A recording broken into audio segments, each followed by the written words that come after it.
Praise Lord. Jail से लिए आने वाला प्रभु यीशु मसीह का अति पवित्र नाम में सब पवित्र लोगों को मसीह वंदन देता हूँ। प्रभु की बड़ी दया है, प्रभु ने और भी एक दिन दिया, अवसर दिया, प्रभु के वचन को लेकर के आपके साथ इस रीति में बात कर पाया। प्रभु का वचन सुनाने में कितना खुशी होना चाहिए, क्योंकि पहला कुरिन्थी 12 अध्याय का 18 वचन में लिखा है, क्रूस की कथा नाश होने वालों के लिए मूर्खता, जीवन पाने वालों के निकट वो परमेश्वर का सामर्थ्य। बहुत बड़ी बात है ना। ये वचन सुनने के समय में एक भक्त को सामर्थ्य मिलता। प्रभु का वचन हम लोगों ने पिछले दिन में हम लोग देख रहा था, स्वाभाविक लोगों के बारे में देखा, शारीरिक लोगों के बारे में देखा, अभी हम आत्मिक लोगों के बारे में देख रहे हैं। आत्मिक जन कौन है?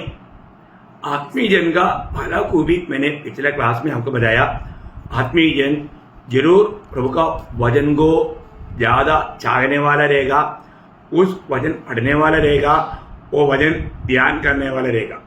एक सच्चा आत्मिक जन बोलेगा तो उसका जीवन में अधिक समय प्रभु के साथ और प्रभु का वचन के साथ रहेगा। ये बहुत जरूरी है प्रियो। प्रभु का वचन का महत्व आज भी बहुत लोग नहीं जानता। मैंने पिछले क्लास में उसका मूल्य क्या है, उसका महत्व क्या है, ये सब बताया। हमें अपनी अवस्था जानना है तो ये वचन रूपी आईना का सामने, वचन क्या है? आईना है, क्योंकि याकूब 1:23 में लिखा है वचन आईना है। ये आईना हमारा सिर्फ बाहर का रूप सिर्फ दिखाता, ऐसा नहीं, हमारा हृदय की अवस्था भी ये आईना दिखाता।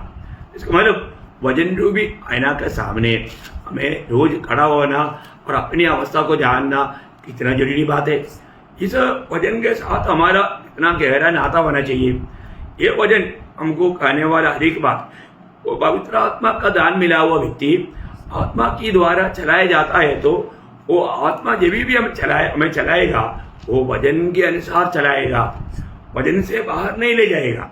इसका मतलब हर प्रकार हम वचन को जानना बहुत जरूरी बात है। वचन की अज्ञानता हमें धोखा देगा। इसलिए अपन जब भी मुझे आत्मा ले जा रहा है कि नहीं, या कुछ गलत आत्मा तो नहीं, पवित्र आत्मा वरना 16:13 के अनुसार हर एक सच्चाई में हमें ले चलेगा। सच्चाई में ले चल रहा है कि नहीं कैसे मालूम? वो वचन के आधार में रहेगा। वचन से कभी भी बाहर पवित्र आत्मा लेकर नहीं चलेगा। इसका मतलब हमें हर एक बातों को समझने के लिए प्रभु का वचन बहुत जरूरी बात है। इस वचन को हमारे हृदय में रखना चाहिए। इस वचन को हमेशा हमें याद करना चाहिए। वचन हमारा पाप के लिए दीपक, मार्ग के लिए उजाला बनकर रहना चाहिए।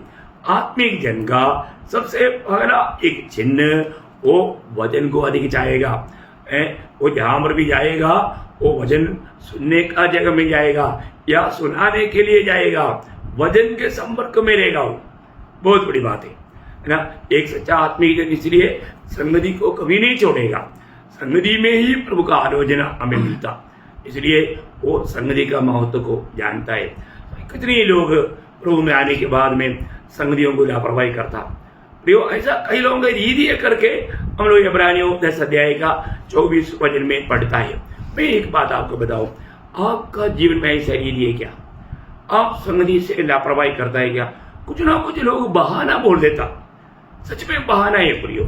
प्रभु के साथ सच्चा प्यार नहीं और वचन का गौरव नहीं जानता, है ना। तो इसके लिए हमको ये जरूर जानना, आज मैं प्रभु की दृष्टि में वचन के आधार में एक आत्मिक जन है क्या? आत्मिक जन पहला बात अपने अच्छी तरह समझ गया, प्रभु का वचन पर वो बना रहने वाला है, वो वचन को दिन रात मनन करने वाला है, वो हर प्रकार तृप्ति का जीवन बिताने वाला है। आज मैं आपको दूसरा बात, एक आत्मिक जन का दूसरा बात बताना चाहूंगा, वो है हमारे में मसीह का मन रहेगा। क्या रहेगा? मसीह का मन। जो भी एक उदार पाया हुआ व्यक्ति है, वो व्यक्ति में प्रभु का मन है। आज मुझ में और आप में वो मन है कि नहीं, ये जानना।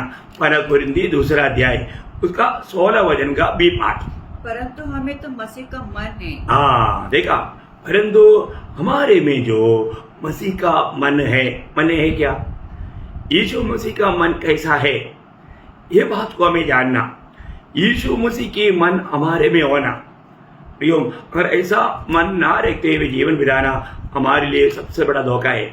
यीशु मसीह की मन, आपको मालूम है यीशु मसीह जब दुनिया में था उस समय में यीशु मसीह की खुद मुंह से कहा हुआ एक प्रस्तावना मरकुस उसका 10 अध्याय उसका 45 वचन में यीशु मसीह इस दुनिया में आने के उद्देश्य के बारे में प्रभु कहता है 10 का 45। क्योंकि मनुष्य का पुत्र इसलिए नहीं आया कि उसकी सेवा टहल की जाए, पर इसलिए आया कि आप सेवा टहल करे और बहुतों की छुड़ौती के लिए अपना प्राण दे। देखो प्रियो, हमारे जीवन में मतलब यीशु मसीह का मन क्या था? दूसरे की सेवा करना, दूसरे का सेवा करना। प्रियो, दूसरे का सेवा करने के लिए उसको कितना अपने आप को नम्र वर्दीन होना पड़ेगा है। जब तक वो व्यक्ति अपने आप को नम्र और दीन नहीं करेगा ये काम नहीं हो सकता। यीशु मसीह कभी भी पिता का इच्छा को निभाने में कभी भी पीछे नहीं हटा। जिस काम के लिए पिता ने भेजा वो काम में वो लगा रहा। पिता को हमेशा प्रसन्न करने वाले एक जीवन बिताया। जो पिता को भाता है वही वो किया और वो दूसरे की भलाई चाहता था। हमारे लिए जिस जगत में आया हमको बचाने के लिए, प्रियो, हमको इतना बड़ा आशीष देने वाला हमारा प्रभु यीशु मसीह, उसका मन क्या था? वो हमेशा अपने आप को छोटा समझता था। वो अपने आप को छोटा किया। ये कितना बड़ी बात है ना। यीशु मसीह ने खुद, मतलब आपको मालूम है यीशु मसीह का खुद दूसरे की प्रति सेवा करने वाला एक मन था। वो मन का ओरिजिनल अवस्था फिलिपियों का पत्री उसका 2 अध्याय 6 से 8 तक का वचनों में और उसे एक अच्छा चित्र देता है। जिसने परमेश्वर के स्वरूप में होकर भी परमेश्वर के तुल्य होने को अपने वश में रखने की वस्तु न समझा, वरन अपने आप को ऐसा शून्य कर दिया और दास का रूप धारण किया और मनुष्य की समानता में हो गया और मनुष्य के रूप में प्रकट होकर अपने आप को दीन किया और यहाँ तक आज्ञाकारी रहा कि मृत्यु, हाँ क्रूस की मृत्यु भी सह ली। देखा प्रयोग, एक बहुत बड़ी बात है। मतलब दूसरे की फायदा के लिए प्रभु ने अपनी प्राण दिया। जैसे यीशु मसीह ने बोला था मैं बहुतों की छुड़ौती के लिए अपना प्राण देने के लिए आया, और वास्तव में उसने ऐसा ही किया। उसका मन देखिए, दूसरे की भलाई, दूसरे की अच्छाई, यही प्रभु यीशु मसीह के मन था। ये हम लोग समझना बहुत जरूरी बात है। इसलिए प्रेरित पौलुस भी जब ये बात को समझाने के लिए वो कहता है फिलिपियों का पत्री उसका 2 अध्याय उसका 4 वचन, हर एक अपने ही हित की नहीं वरन दूसरे के हित की भी चिंता करे। देखा एक बात, एक सच्चा आत्मिक जन दूसरा लोगों के आत्मिक उन्नति के लिए चिंता करता, दूसरे लोग प्रभु में आने के प्रति चिंता करता, वो लोग भी स्वर्ग का नागरिक बनने के बारे में चिंता करता। प्रयोग, आज ये चिंता अपने दिल में है, अपने मन में है। ये चिंता जिसको है वही तो सुसमाचार का काम करता, वही तो प्रभु का कार्य करेगा। हमें ये बात को जानना, आज कितने ही लोग हमारी चारों तरफ प्रभु यीशु को अपनाते बिना अनंत काल का नरक की आग में जा रहा है। दूसरे की भलाई, उनका भलाई सबसे बड़ी बात, उनका मतलब उदार है, उनको मिलने वाला पाप क्षमा है। ये कब होगा? जब हम समाचार दे। ये कब होगा? वे लोग यीशु मसीह को पुकारे। प्रियो, हमारे जीवन में जब तक हम अपनी जिम्मेवारी को ना जानेगा और वो कृत्य को अगर नहीं करेगा, कितना बड़ा दुख की बात है। आज एक सच्चा आत्मिक जन दूसरे की चिंता करता है, उनके बारे में सोचता। जीवन उदार पाने के बाद में मंडली जीवन में एक आत्मिक जन, मैंने आपको बोला मंडली में भी 3 प्रकार का लोग है, स्वाभाविक लोग है, शारीरिक लोग है, आत्मिक लोग है। आत्मिक लोगों का काम है शारीरिक लोगों को भी प्रभु में बढ़ाए, और जो स्वाभाविक लोग हैं उनको प्रभु में जीते। ये दोनों का मंडली जीवन में भी हर एक पवित्र लोग करना चाहिए। परंतु आजकल हम क्या देखता, आजकल संगति में आया है 2 मिनट में सारे जगह खाली, सब अपना अपना बातों के लिए भाग रहे, एक दूसरे को मिलने के लिए है, थोड़ा उनका बारे में पूछने के लिए तक लोगों के पास समय नहीं है। कई लोग आपस में मतलब संगति में आने लगा, एक दूसरा कहाँ पर रहता है ये तक नहीं मालूम। कितना दुखदायी बात है प्रियो। हमारे जीवन में हमें दूसरे की चिंता करना, दूसरे का भलाई चाहना, ये हर एक आत्मिक जन का कर्तव्य है। हम लोग ऐसा करता है कि नहीं, ये बात को परखना प्रियो। आप कितनी बात ये बातें शायद इससे पहले भी सुना होगा और भी एक बार प्रभु सुना रहा है। क्यों? क्योंकि आप ये काम करता है कि नहीं, अपने आप को परखो। प्रेरित पौलुस और एक जगह पर जब पहला कोरिन्थी उसका 10 अध्याय उसका 24 वचन पढ़ना।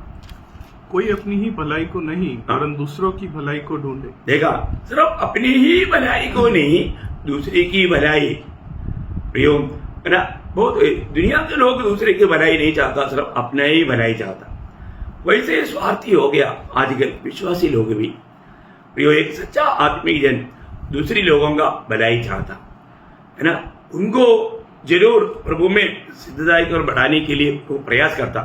खुद पौलुस वहां पर अपना ही विषय में गवाही देता है, उसका 33 वचन, उसी 10 अध्याय का 33। जैसे मैं भी सब बातों में सबको प्रसन्न रखता हूँ हाँ। और अपना नहीं परंतु बहुतों का लाभ ढूंढता हूँ हाँ। कि वे उद्धार पाए। देखा, बहुतों का मैं लाभ ढूंढता हूं, वे उद्धार पाए। उद्धार पाने के लिए, दूसरे लोग उद्धार पाने के लिए प्रियोम वो बहुत प्रयास करता था। मैं किस रीति में उनको खुश करके आनंदित करके प्रभु के निकट लाओ। इसका मतलब मनुष्य को खुश करने के लिए या मनुष्य को प्रसन्न करने के लिए प्रभु को दुख दे करके नहीं, ऐसा गलत मार्ग नहीं अपनाना।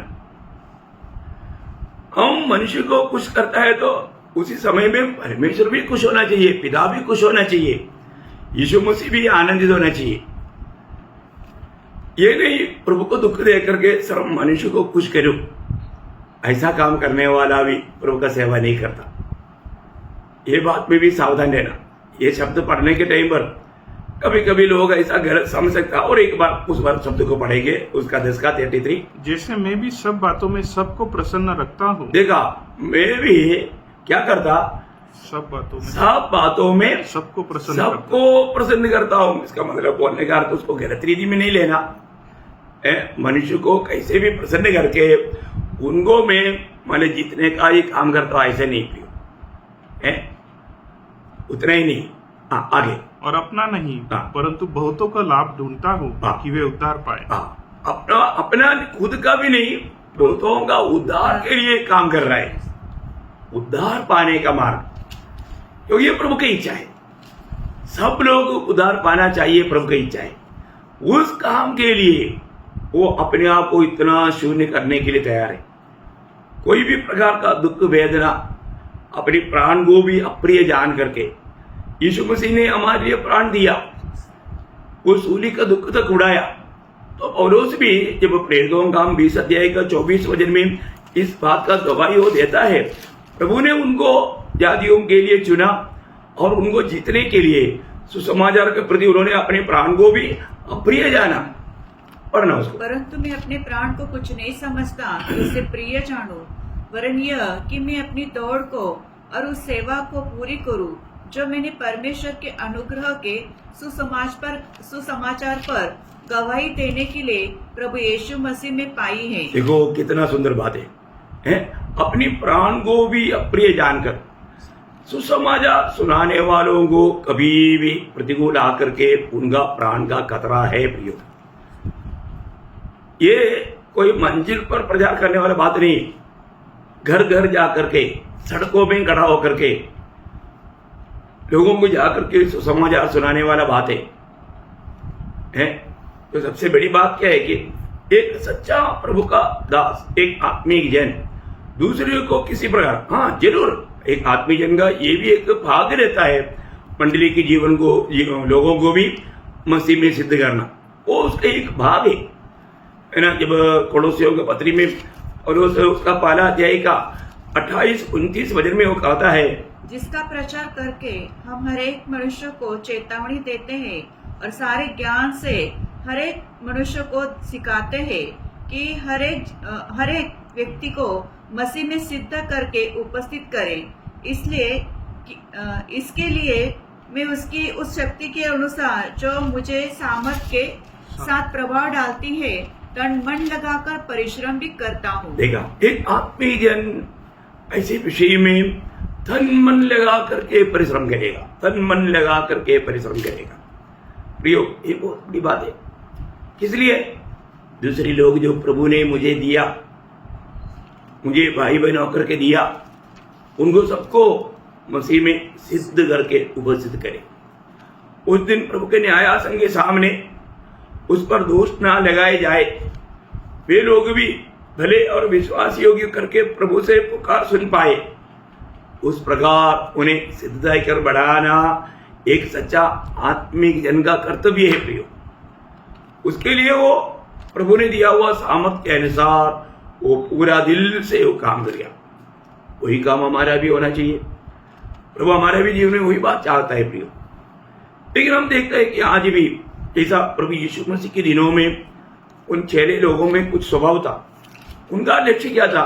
हमें बेड़ा कौन है, हमें बेड़ा कौन है। जब लूका का सुसमाचार 9 अध्याय उसका 46 से 48 वचन पढ़ना। फिर उसमें यह विवाद होने लगा कि हम में से बड़ा कौन है। पर यीशु ने उनके मन का विचार जान लिया। देखा, उन लोग आपस में एक बड़ा तर्क में है, हम में से बड़ा कौन है। तो उन लोगों ये विषय प्रभु के सामने नहीं लाया, लेकिन उनका मन का विचार को जान करके प्रभु उनसे बात किया।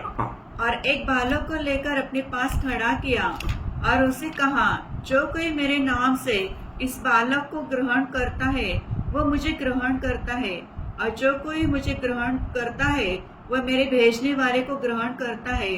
क्योंकि जो तुम में सबसे छोटा से छोटा है वह बड़ा है। देखिए, बोले का अर्थ प्रभु में आने के बाद में हम अपने आप को छोटा समझेगा, तभी हम दूसरे की सेवा कर पाएगा।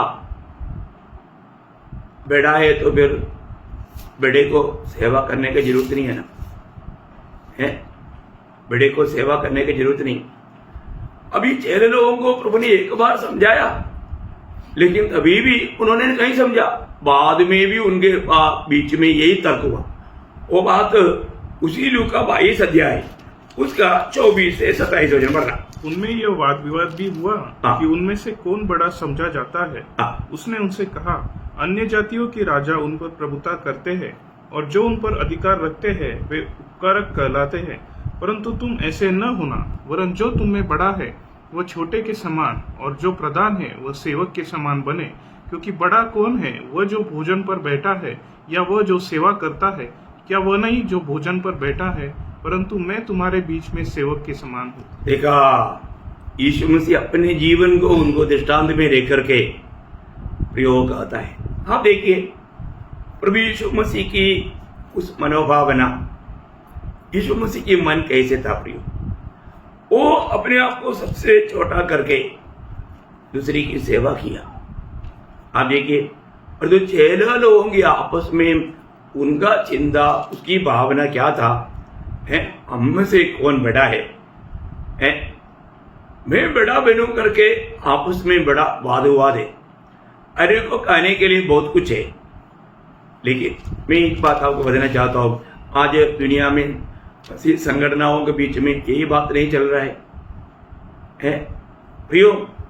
उनमें से एक भी शायद स्वर्ग में होंगे कि नहीं, वो उद्धार पाया है कि नहीं, ये भी सिर्फ प्रभु को मालूम।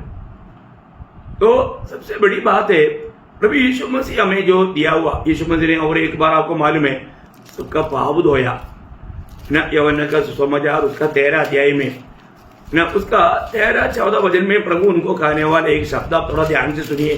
तुम मुझे गुरु और प्रभु कहते हो, और ठीक ही कहते हो, क्योंकि मैं वही हूँ। यदि मैंने प्रभु और गुरु होकर तुम्हारे पाँव धोए, तो तुम्हें भी एक दूसरे के पाँव धोना चाहिए। देखिए, प्रभु यीशु मसीह उसके आगे भी थोड़ा, क्योंकि मैंने तुम्हें नमूना दिया है। नमूना दिखाया। प्रभु सिर्फ मुंह से बोला ऐसा नहीं, प्रभु ने उनको नमूना दिखाया। प्रियो, सबसे बड़ी बात है, आपको मालूम है, ये बात यहूदियों का एक रीति रिवाज था। वो जब भी कोई गेस्ट आता है तो उस घर का एक गुलाम जा करके वो गेस्ट का पाप धोते हैं। अभी आप देखिए यहाँ हमारे यीशु मसीह अपनी सब चेलों का पाप एक गुलाम के रूप में धोया है ना, वो अपने आप को एक गुलाम बनाया। यीशु मसीह कालवरी सूली पर पिता की आज्ञाकारिता में उस राबिद मुक्ति भी सहा। प्रियो, हम उस गुरु का, उस प्रभु का हम चेले हैं ना। हमारे जीवन में हमारा भावना क्या होना चाहिए है? मैं आज प्रभु को प्रसन्न करने वाला मार्ग में है क्या? यदि मैं अभी भी मतलब सिर्फ मनुष्य को खुश करके मनुष्य से तारीफ पाना चाहता है तो इससे बड़ा धोखा कुछ भी नहीं है ना। पौलुस मानो बार बार खाने वाले एक शब्द है, गलातियों उसका पहला अध्याय उसका 10 वचन, गलातियों पहला अध्याय उसका 10 वचन। अब मैं क्या मनुष्यों को मानता हूँ या परमेश्वर को? क्या मैं मनुष्यों को प्रसन्न करना चाहता हूँ? यदि मैं अब तक मनुष्यों को ही प्रसन्न करता रहता तो मसीह का दास न होता। देखा, सिर्फ मनुष्य को प्रसन्न करके मनुष्य के सामने तारीफ पाना चाहता है। आज अधिकतर सेवकों का उद्देश्य वही है, मनुष्य से वो तारीफ चाहता, मनुष्य को खुश करना चाहता। प्रियो, ये दुनिया से मिलने वाला सारे बढ़ाईपन की बात स्वर्ग में कोई मूल्य का नहीं,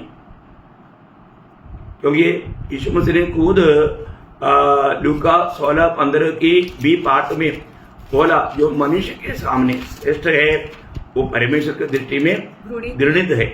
पढ़ना उसको। क्योंकि जो वस्तु मनुष्य की दृष्टि में महान है वह परमेश्वर के निकट घृणित है। प्रियो, हम लोग ये बात को जानना, भाई आज एक काम करता है तो कैसा काम करता है? सही प्रकार प्रभु को महिमा देने वाला काम करता है क्या?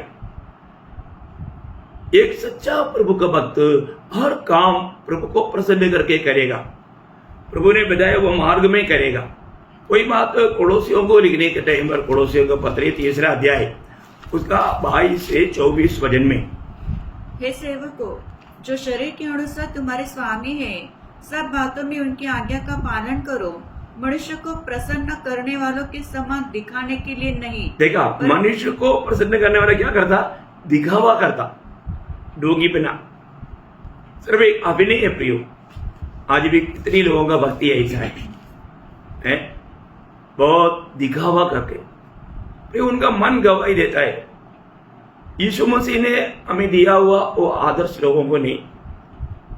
थोड़ा भी कुछ तकलीफ कष्ट के बाद आ गया तो लोग अपना असली रूप दिखाता, कितना दुख लगता है। प्रियो, हमें एक गुलाम होकर के कैसा प्रभु का भक्ति करना है, प्रभु का सेवा करना, प्रभु को कैसा प्रसन्न करना, दिखावा नहीं प्रियो। वो तो मनुष्य को धोखा देने वाला बात है, मनुष्य से प्रशंसा पाने वाला बात है, पर तो उसमें प्रभु के सामने कुछ भी मूल्य नहीं। और आगे, परंतु मन की सीधाई और परमेश्वर के भय से। हाँ, प्रभु के भक्ति जो भी करता है ना, मन की सीधाई और प्रभु का भय मानकर जो कुछ तुम करते हो तन मन से करो। तन मन से। देखा, कई लोग तन मन से समिति में तक आता है, खींच काच करके आता है, धक्का परेड, धक्का मारेगा तो आगे आएगा। कई लोगों को आमंत्रण देना पड़ता। प्रियो, आत्मिक जन को कुछ आमंत्रण की जरूरत नहीं, वो जरूर उनको रुकावट बहुत होगा तो भी दूसरे से प्रार्थना विनती मांगेगा, वो कैसे भी आएगा, उनको इससे बढ़कर के आनंद कुछ भी नहीं। पर आज बहुत लोग आत्मिक जीवन देखेगा तो वो तन मन से नहीं करता। गवाही दो प्रियो, आप सच में गवाही दो कि मैं प्रभु को तन मन से सेवा करता हूं। सच्चा गवाही देना, झूठा गवाही देगा तो वो सजा खाएगा। बहुत लोग झूठा गवाही देता, इसलिए अपने को तन मन से प्रभु का सेवा करो।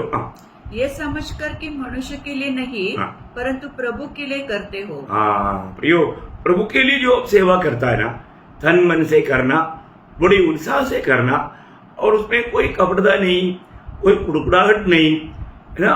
प्रभु ने मुझे मेरे लिए क्या किया, प्रियो कालवरी सूली का प्रेम, वो प्रेम हमको विवेश करना चाहिए। उस विवेश करके हम प्रेम में होकर के प्रभु का उस महिमा चाहते हुए अपनी खुद की बढ़ाई नहीं, प्रभु हमारे द्वारा महिमा पाना, प्रभु प्रसन्न होना, इस लक्ष्य में कार्य करना चाहिए।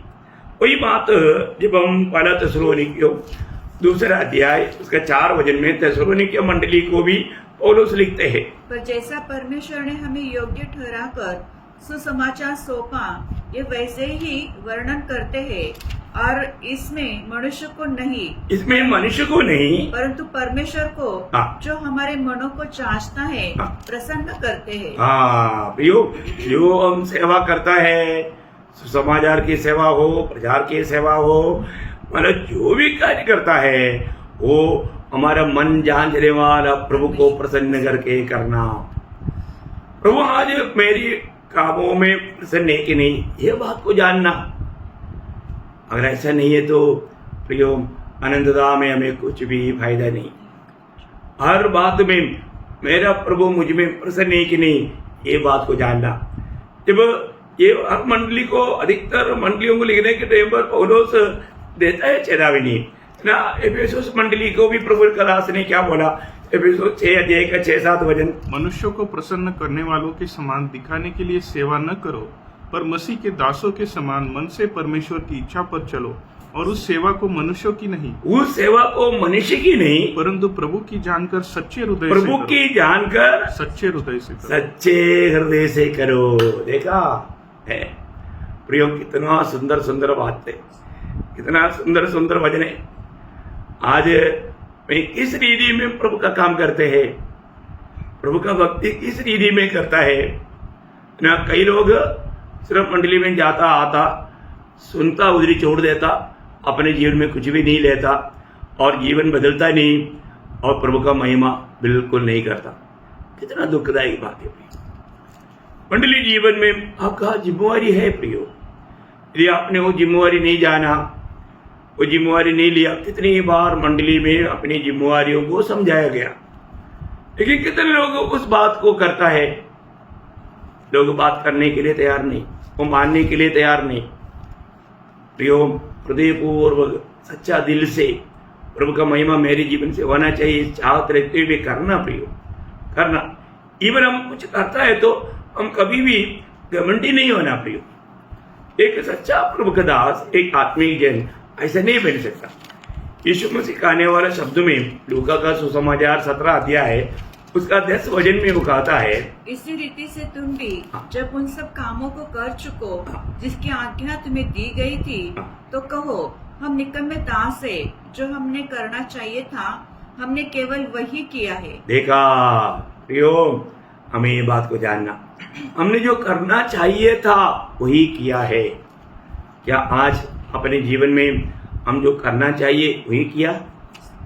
ये बात को परखना है। प्रभु ने हमें बताया हुआ सारे काम वैसा किया, ये भी बात को ध्यान से सुनना। ये सब एक आत्मीय जन का कर्तव्य है। तो आत्मीय जन मसीह का मन है।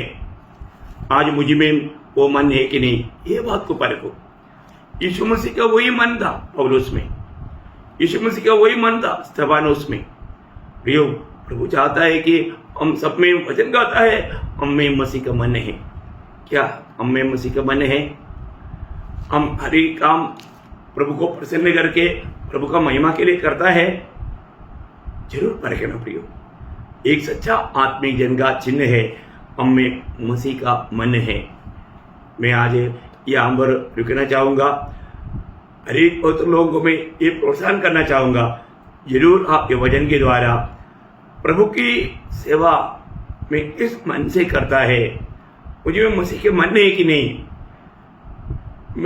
मुझ में मसीह का मन नहीं है तो मैं एक आत्मीय जन करके मैं कह नहीं सकता। फिर प्रभु को मेरे द्वारा कुछ भी प्रयोजन नहीं होगा। अपने आप को जांचना, परखना और एक सच्चा आत्मीय जन बन करके जीना प्रभु वचनों के द्वारा, और सबको इसके लिए सहायता करे। प्रभु को महिमा मिले। आमीन।